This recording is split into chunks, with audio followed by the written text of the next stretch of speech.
जब सांप किसी इंसान को काटता है तो इस तरीके से जहर इंसान के अंदर चला जाता है। सांप के मुंह में वेनम ग्लैंड होती हैं जिनमें जहर स्टोर रहता है और इन्हीं के पास कंप्रेसर मसल्स होती हैं।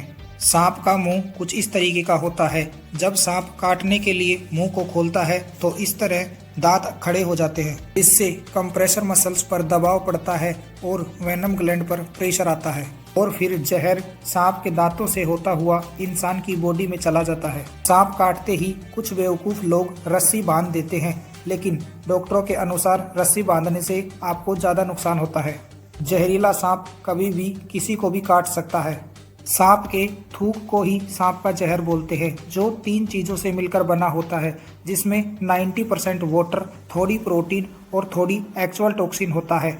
आपको पता होना चाहिए कि जहर की एक बूंद भी खून में डाल दी जाए तो खून ऐसे जम जाता है।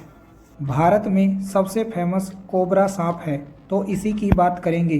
किंग कोबरा का जहर तंत्रिका तंत्र यानी नर्वस सिस्टम को प्रभावित करता है। इसके डंक से 20 मिनट से 1 घंटे के अंदर मौत हो सकती है। यह सांप एक बार में 7 ml तक जहर छोड़ सकता है, जो एक हाथी को भी मारने के लिए पर्याप्त है। यह एक किंग कोबरा है। जब यह काटता है तो कुछ बेवकूफ़ लोग उस जगह पर रस्सी बांध देते हैं, क्योंकि उनका मानना है कि रस्सी बांधने से जहर शरीर में नहीं फैलेगा।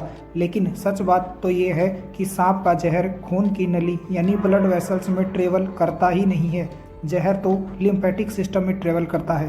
अगर गलती से आपने रस्सी बांधी तो आपको पहले एडिमा होगा, फिर ब्लिस्टर होंगे और अंत में कंपार्टमेंट सिंड्रोम की कंडीशन हो जाएगी और हाथ पैर नीले पड़ जाएंगे।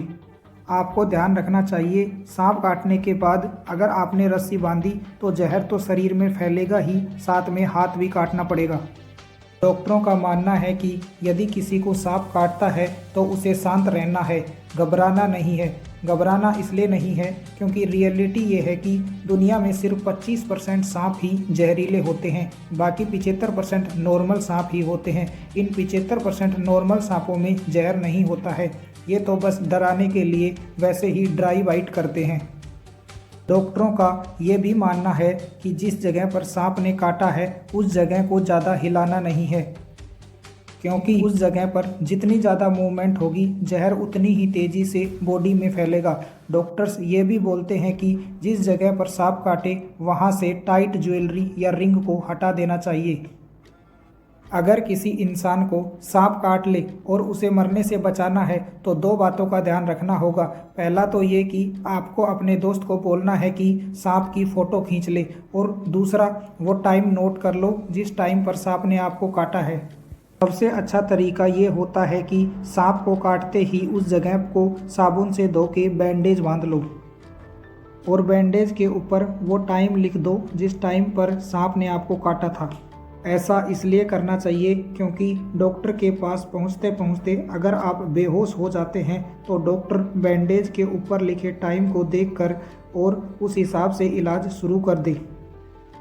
और सांप की फ़ोटो इसलिए खींचनी चाहिए क्योंकि इससे सांप के प्रकार का पता लगाया जा सके कि वो किस प्रकार का सांप है, ताकि सही एंटी वेनम इंजेक्शन लगा सके। एंटी वेनम 2 टाइप के होते हैं, मोनोवैलेंट और पॉलीवैलेंट।